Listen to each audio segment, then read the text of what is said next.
सातारा जिल्ह्यातील आजच्या top 10 news दिनांक 16 मे 2026. Powered by be vocal for local. आपली खरेदी आपल्या शहरात, आपल्या साताऱ्यात.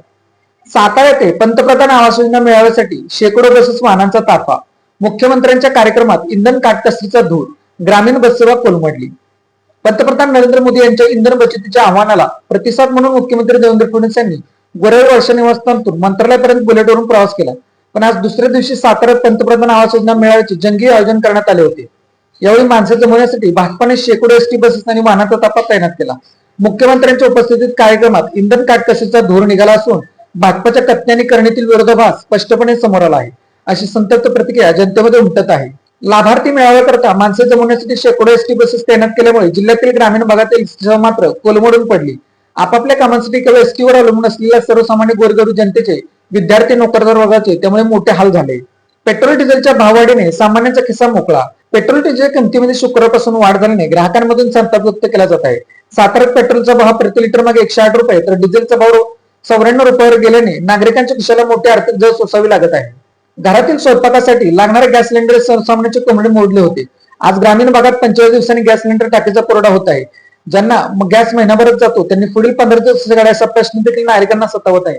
आता पुन्हा पेट्रोल डिझेलचे भाव वाढल्याने खिशाला चांगलाच आर्थिक भुर्दंड बसत आहे. टाळे पंप स्टोरेज प्रकल्प होऊ देणार नाही. श्रमिक मूर्ती दलाचे डॉक्टर भारत पाटणकर यांच्या नेतृत्वाखाली जनआंदोलन. भारत देशात जिरायत जमीन बागायत करणे कामी केंद्र व राज्य शासनाने महसूल उत्पन्नातून टाळे धरणाची निर्मिती केली. या धरणाचा मूळ आकडा करताना साठवले जाणारे पाणी व होणाऱ्या पाणी वाटपाचे नियोजन करण्यात आले आहे. असे असताना संबंधित प्रकल्पस्थ बाधित व पुनर्वसित लाभ क्षेत्रातील गावात पूर्णतः पाणी पोहोचण्यापूर्वी जे पाणी खासगी व्यापारी ठेकेदारास दिले जात आहे.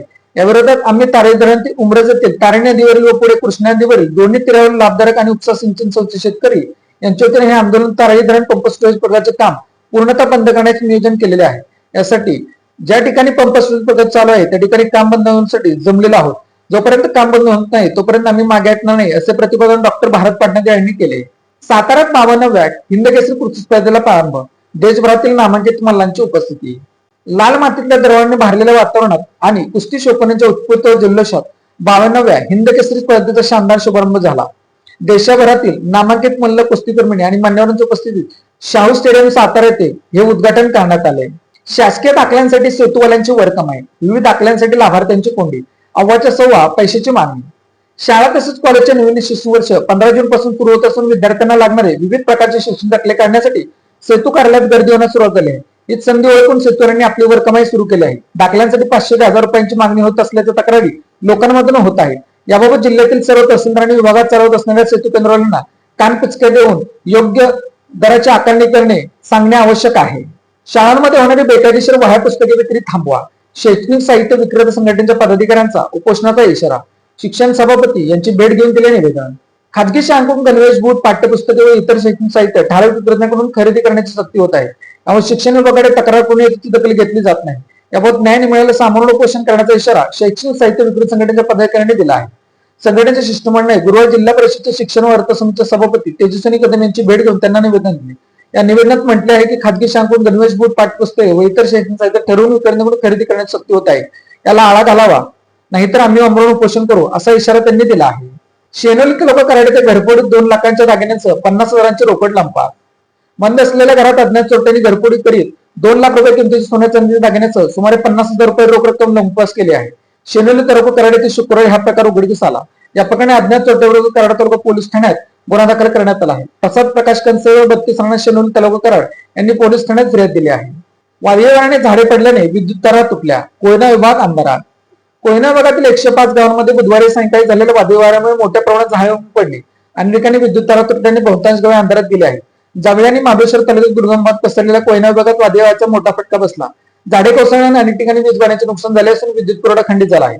तापोळा, बामनोली, कांदडी खोरे, खरोशी, रणोशी, गोगवे परिसरात बहुतांश गावे अंधारात आहेत. या भागातील अनेक गावांच्या पिण्याच्या पाण्याची योजना वीज पुरवठ्यावर अवलंबून असल्याने पाणी टंचाईचा गंभीर प्रश्न निर्माण झाला आहे.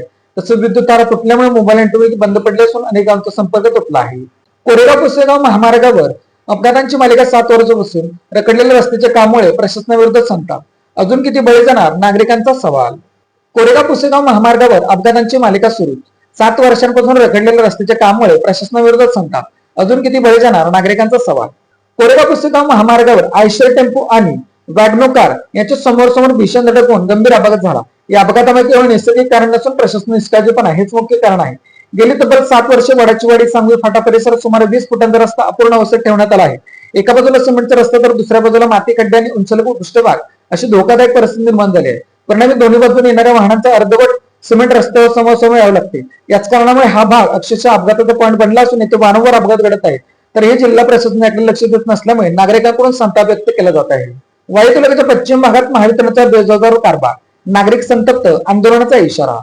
वाई तालुक्याच्या पश्चिम भागातील अतिदुर्गम भागांमध्ये महावितरणच्या गोंधळाच्या कारभारामुळे नागरिक अक्षरशः त्रस्त झाले आहेत. सतत खंडित होणारा वीज पुरवठा, झाडांमध्ये अडकलेल्या धोकादायक विस्तारात तक्रारी घेऊन दुर्लक्ष आणि अधिकाऱ्यांची निष्क्रियता यामुळे ग्रामस्थांमध्ये संतापाची तीव्र लाट उसळली आहे.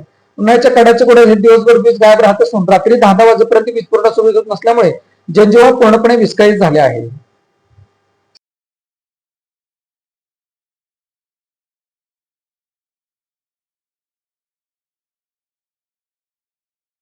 Made in Satara bags. Satara शहरातील महिलांनी बनवलेल्या उत्तम प्रकारच्या बॅग. संपर्क 9594 415 115. Lalit tailors. Look good feel good. शाळा, कॉलेज, विविध व्यवसाय या ठिकाणी लागणारे जॅकेट बनवून मिळवण्याचे योग्य ठिकाण पवई नाका सातारा. सातारा जिल्ह्यातील अशाच विश्लेषणात्मक बातम्यांसाठी जिल्हा सातारा या न्यूज चॅनलच्या सर्व सोशल मीडिया प्लॅटफॉर्मला फॉलो करा. व्हिडिओ लाईक करा, व्हिडिओ हाईप करा, व्हिडिओवर कमेंट करा आणि व्हिडिओ जास्तीत जास्त लोकांपर्यंत शेअर करा.